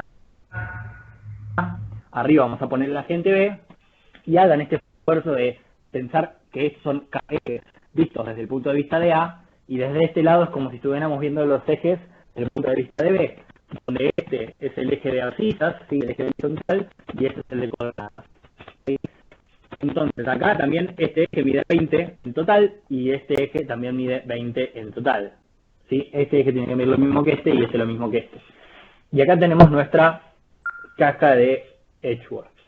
Y graficamos también la dotación inicial, que está en 15 unidades del bien 1 para el agente A y 5 para el bien B. Supongamos que acá hay un 15 y más o menos por acá estará el 5, y entonces la dotación inicial está acá.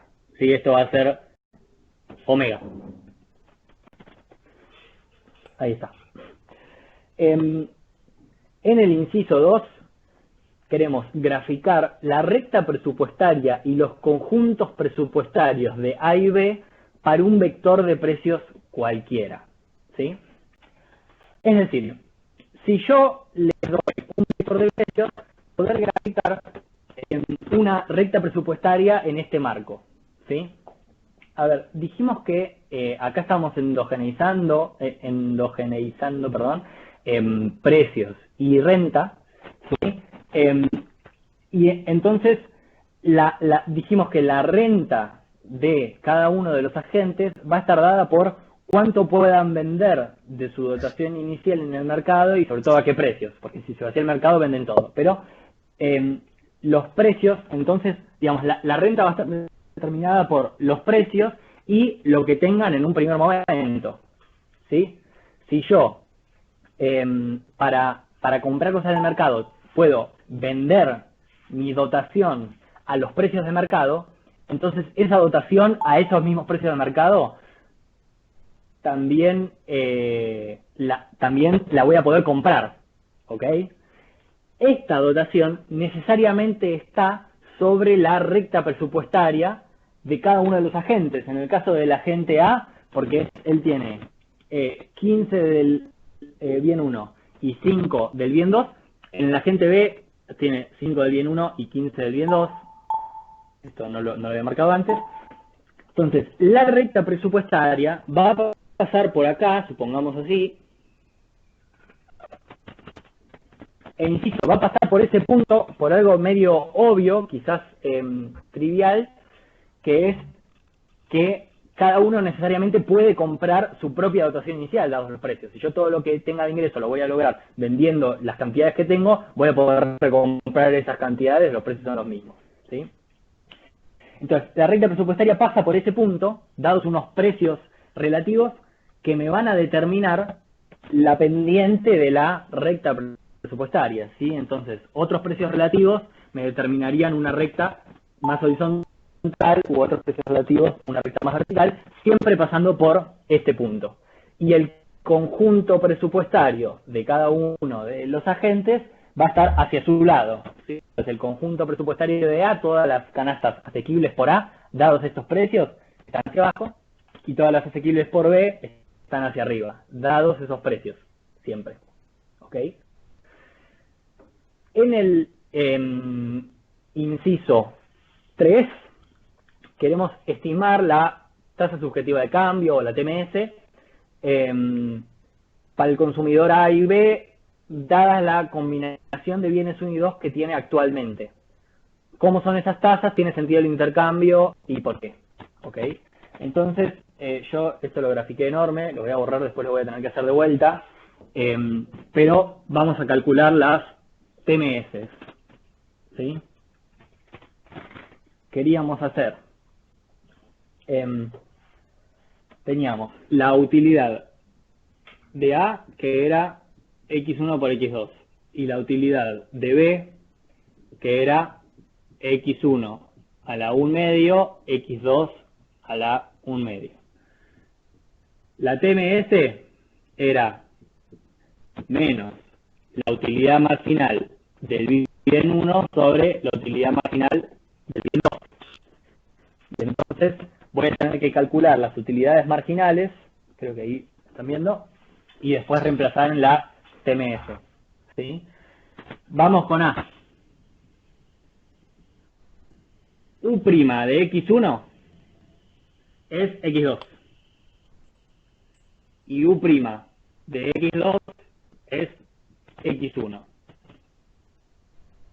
De acá saco que la TMS de A, TMS de A es menos U' de X, es decir, X2, sobre X1, ¿sí? Que es U' de X2. Y ahora, si yo reemplazo en el punto, ¿sí? En la dotación inicial, vamos a poner acá un omega para simbolizar que estoy reemplazando el omega, tenía, me recuerdo tenía 5 unidades del bien 2 y 15 del bien 1, esto es 5 sobre 15, esto es menos un tercio. ¿Sí? Vamos con el agente B. En el agente B, U sub B, digamos, prima de X1, va a ser la derivada de esto respecto de X1, que X2 me queda constante y la derivada va a ser, recuerden que esto es como una raíz, va a ser 2 por X1 a la 1 medio. ¿Sí? Y para B lo mismo, no se pierdan con las derivadas, si no lo ven así fácilmente, de última después lo revisan, ¿sí? Pero dan así. Y después, para el bien 2, tenemos lo mismo, tenemos X1 a la 1 medio, esto es constante, sobre 2 veces X2 a la 1 medio. Para hacer la TMS de B, tenemos que poner esta sobre esta. Y entonces tenemos X2 a la 1 medio sobre 2X1 a la 1 medio. Todo esto sobre X1 a la 1 medio sobre 2X2 a la 1 medio. Recuerden, estoy simplemente haciendo el cociente entre ambas, Si no se llega a ver bien, sepan que, bueno, es eso, es el cociente, ¿sí? Y algo interesante es que, recuerden, cociente de cocientes, esto se da vuelta, y entonces esto me va a quedar 2x2 sobre, perdón, esto me olvidé el menos, es igual a menos, me queda menos 2x2 sobre 2x1. Los dos se me cancelan, y el resultado es el mismo que antes, ¿ven? La TMS es igual. Esto, nada, es una demostración más de que las preferencias eran las mismas para las dos funciones de utilidad, lo cual ya sabíamos, porque sabíamos que eran transformables en Coe-Douglas, ¿sí? Y si esto lo evaluamos en el punto, en omega, ahora me va a quedar al revés, porque el agente B de X2 tiene 15 unidades, y de X1 tiene 5, y entonces el resultado es menos 3. ¿Sí? Entonces, la TMS del agente A en el punto me dio menos 1/3, y la de B me dio menos 3. ¿Ok?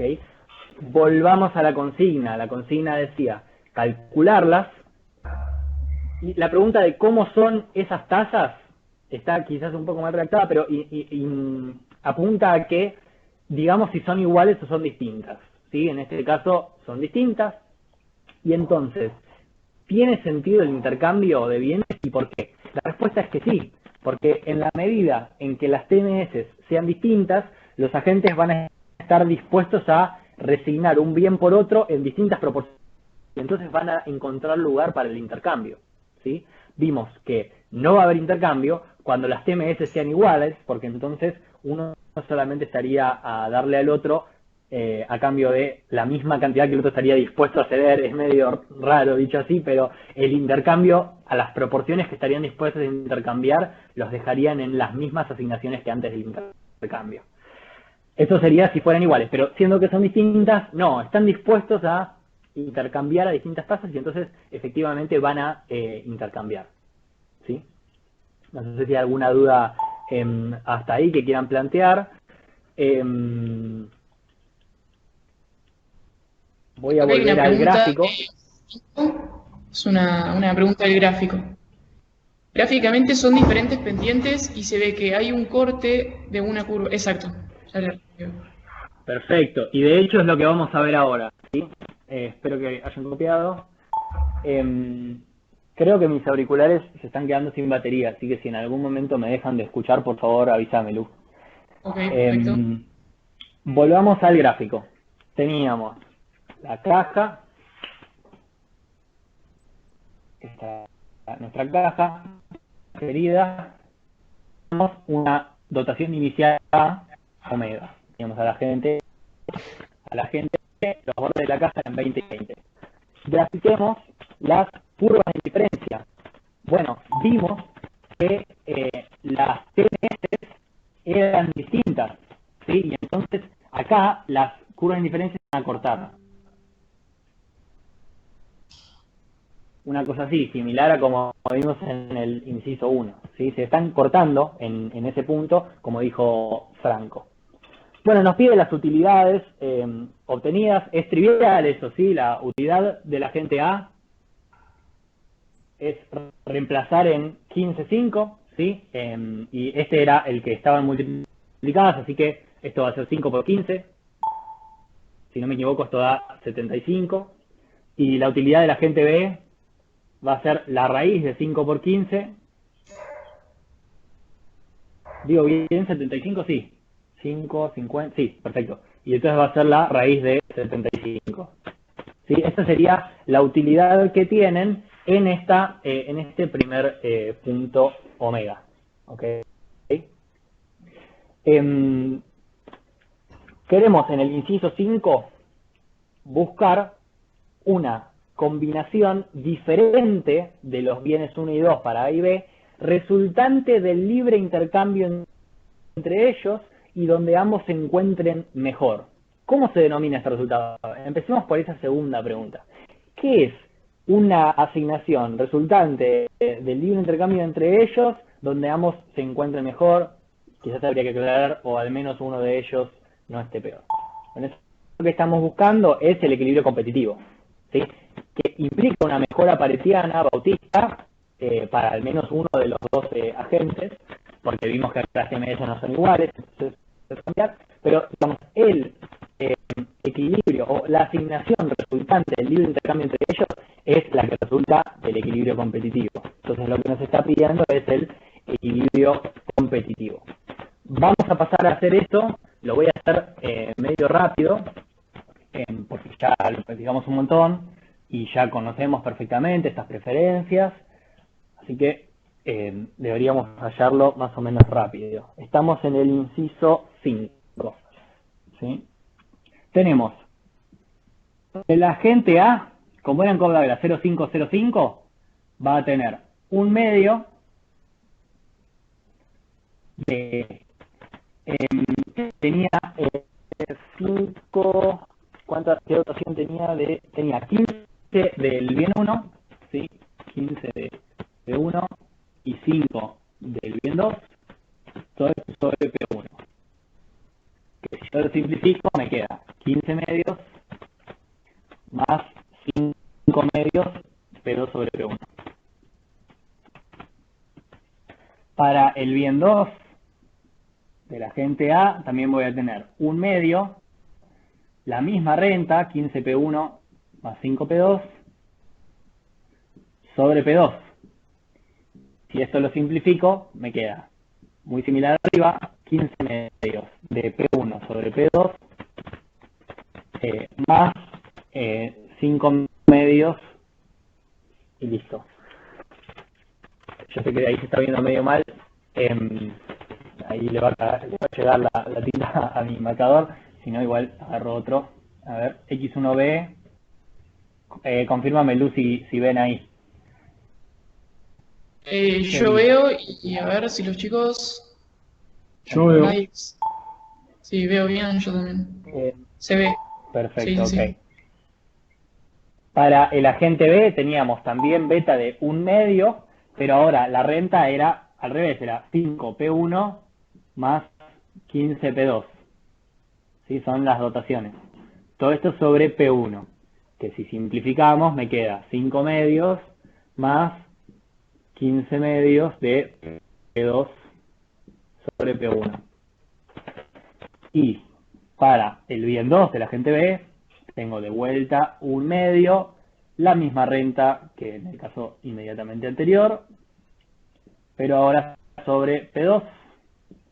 Y el resultado también es muy similar, 5 medios de P1 sobre P2 más 15 medios de P2 sobre P2 que se me cancelan. ¿Ok? Súper rápido, pero ahí tenemos las funciones de demanda.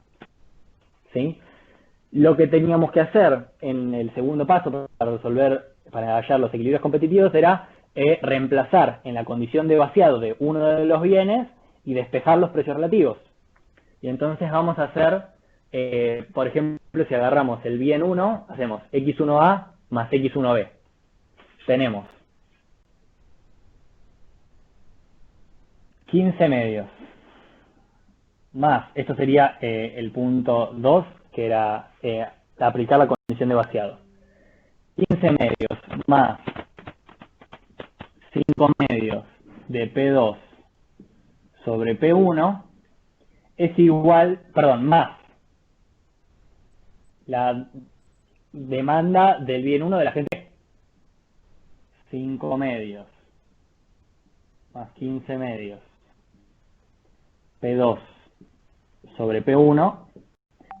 Y ahora sí, esto es igual a la suma de las dotaciones de ese bien, que eran 15 para el agente A y 5 para el agente B. Y ahora tengo que resolver esta ecuación que tiene por incógnita P2 sobre P1. ¿Sí? Permítanme borrar por acá. Así escribo acá arriba. Después yo les paso los resultados de esta asignación. Ahí está. voy a dejar de un lado todo lo que tenga P2 y P1 y del otro lado todos los escalares y todos los números que no tengan variables. Tengo 5 medios de P2 más 15 medios de P2. Esto es 20 medios de P2, perdón, sobre P1. Esto va a ser 10. Y de este lado tenemos 20 menos 15 medios menos 5 medios. Menos 5 medios. ¿Ok? Y entonces tenemos 10 P2 sobre P1 es igual a 20 menos 20 medios, que también da 10. Y entonces P2 sobre P1 es igual a 1. ¿Sí? Y por último, si tomo como numerario P1 igual 1, entonces P2 es igual a 1 también. ¿Ok? Y ahora esto lo reemplazamos en las funciones de demanda que yo acabo de borrar, y yo les voy a poner directamente los resultados. Decime, Paulo. Me parece que es un punto interesante del ejercicio donde se resume todo lo conceptual. Un equilibrio competitivo dijimos que es un vector de asignaciones, en este caso una asignación para la gente A y una asignación para la gente B, y un vector de precios, en este caso P1 y P2, tal que se vacía el mercado. Si miran la ecuación que tiene abajo Valentín en el pizarrón, esa ecuación dice... yo la sigo viendo pues se congeló tu imagen, no sé si al resto le pasa lo mismo. Pero lo que había hecho Valentín recién era calcular las demandas, ¿no? X1A, X1B, X2A, X2B. Y lo que hizo en la ecuación, recordemos la definición, un vector de precios y unas asignaciones tal que se vacía el mercado. Lo que hizo fue sumar X1A más X1B, que son las dos demandas, las dos funciones de demanda que dependen de los precios, e igualarlo a W1A más W1B, que son las dotaciones del bien 1, la suma de las dotaciones del bien 1, que es la dotación del bien 1 para la gente A más la dotación del bien 1 para la gente B. Entonces, está igualando que la suma de las demandas tiene que ser igual a la suma de las dotaciones, y todo está dependiendo de los precios. Que se cumpla esa ecuación significa de que se vacía el mercado. Ahora, no cualquier vector de precios va a hacer que esa ecuación se cumpla. Hay un vector de precios en particular. Si asumimos un P1 igual a un numerario o un P2 igual a un numerario, hay un vector de precios relativos, mejor dicho, que hace que eso se cumpla. Yo despejando de ahí los precios relativos, ya tengo el vector de precios que vacía el mercado. Y reemplazando esos precios dentro de las funciones de demanda, tengo las asignaciones que vacían el mercado. Y así es como llego al equilibrio competitivo. Esa ecuación donde tengo las sumas de las demandas igual a las dotaciones es la que me resume todo el problema que estoy tratando de resolver para hallar un equilibrio competitivo. Que, si lo estoy remarcando mucho es porque es muy importante. Es un vector de precios y asignaciones tal que se vacía el mercado. Eso era, Valentín. Buenísimo. Nunca lo había pensado así, con la condición de vaciado aplicada con los precios. Está bueno también, así. Entonces, una vez que teníamos los precios, lo que hacíamos era calcular la asignación, y yo les voy a poner acá los resultados, pero recuerden simplemente reemplazar en las funciones que teníamos antes dependiendo de los precios. Nos va a quedar que X1A es 10, X2A es 10, X1B es 10 y X2B es 10. Y todo esto en el medio de la caja. ¿Sí?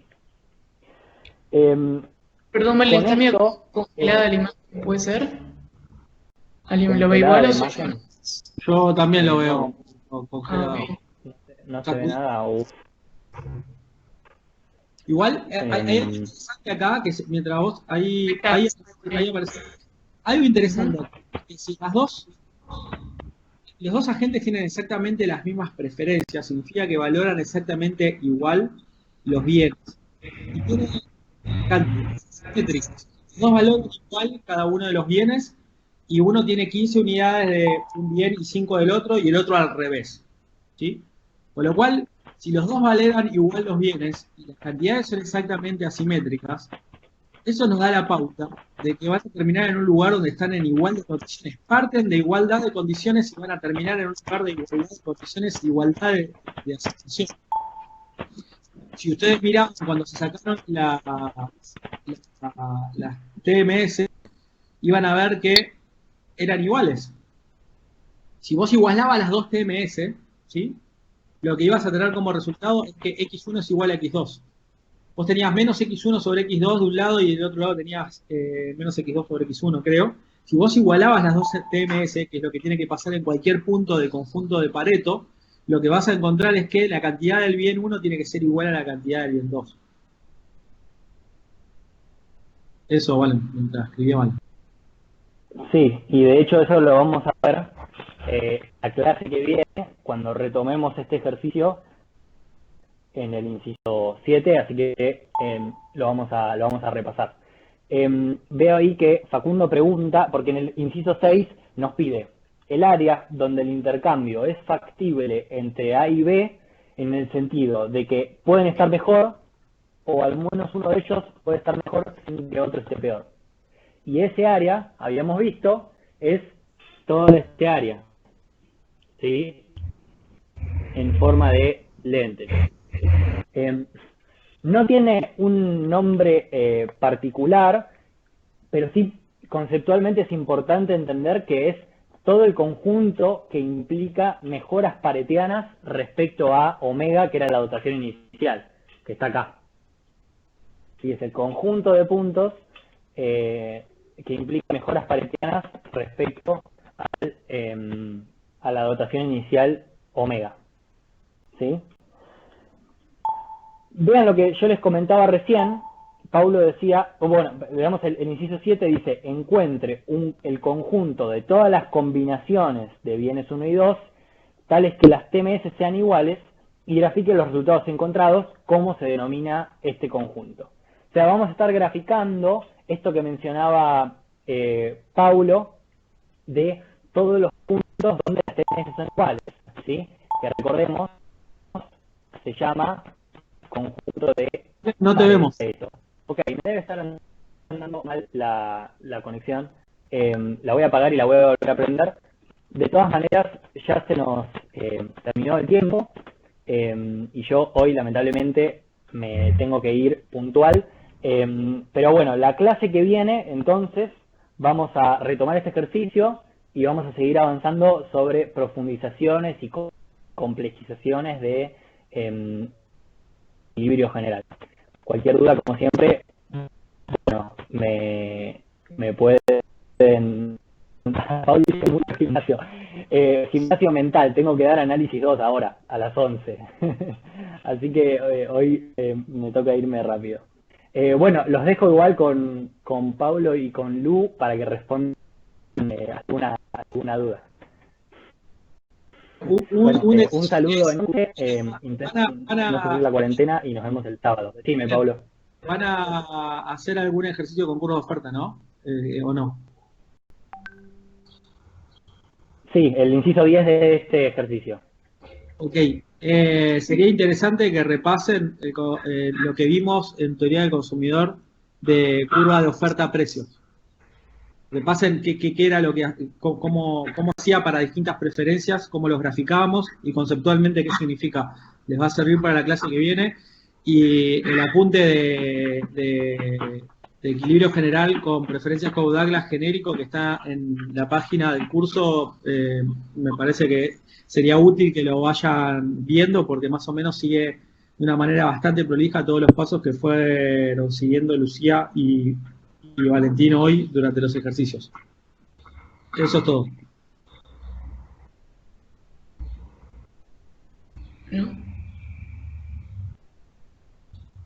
No sé si hay alguna pregunta.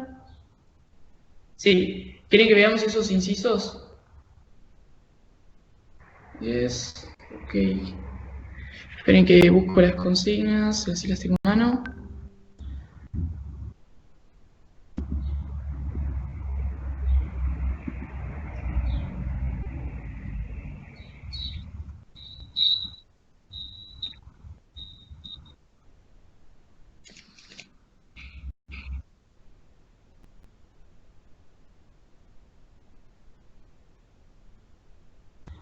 Ok, entonces nos faltaron el inciso 8, 9 y 10, ¿no?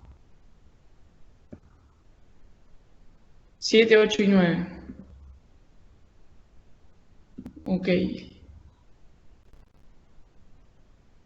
Bueno, el inciso 7 nos pedía encuentra el conjunto de todas las combinaciones de los bienes 1 y 2 para A y B, tales que la TMS sea igual, y grafique los resultados encontrados.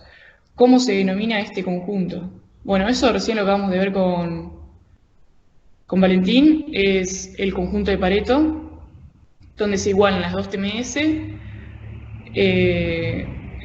y se cumplen las dos condiciones de vaciado.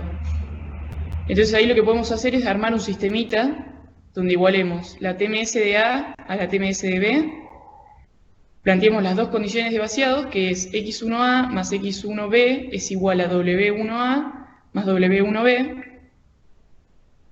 y la segunda condición de vaciado sería x2A más x2B igual a WA más W2B. Entonces tenemos un sistema de ecuaciones de 3 ecuaciones, perdón. Lo más conveniente... Perdón, ¿querías decir algo, Pablo? ¿No? Perdón. Lo más conveniente sería despejar uno de los bienes, el B, por ejemplo, de las TMS, y luego reemplazar en una de las condiciones de vaciado. Y por último, aplicar la otra condición de vaciado. A ver si se ve acá, porque dictarlo tampoco es como muy conveniente. Si yo hago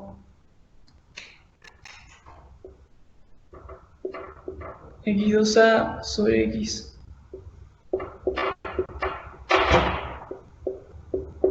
es igual a x2b sobre x1b. Acá tengo la primera condición, que TMSA es igual a TMSB.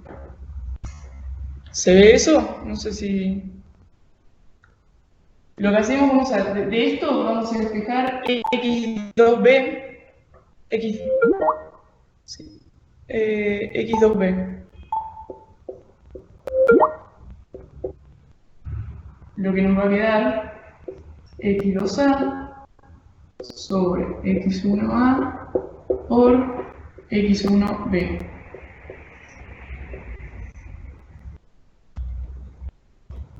x2a sobre x1b. Ahora reemplazamos esta condición de vaciado, reemplazamos en la condición de vaciado, en la condición de vaciado 1.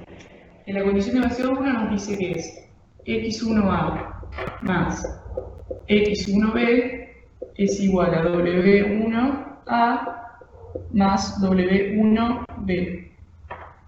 Lo que vamos a tener, en la condición de vaciado 2 creo que es, porque habíamos despejamos x2, sí, perdón, bueno, acá cambiamos los índices a 2, 2, 2, y vamos a poner que x2a más, donde dice x2b voy a reemplazar por esto que está acá, que es x2a sobre x1a por x1b, que esto es igual a W2 más A más W2B. Voy a borrar acá. Llegamos a esto. ¿Sí? Y queremos llegar a una relación ahora entre x1A y x2A, por lo que despejamos x1B en la otra condición de vaciado. Vamos a la otra condición de vaciado. Voy a borrar porque esto me está quedando mucho.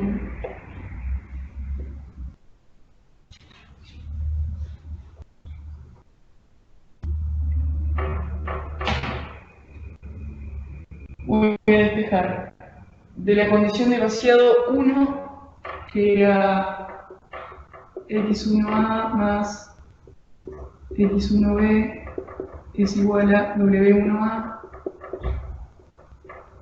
más w1b y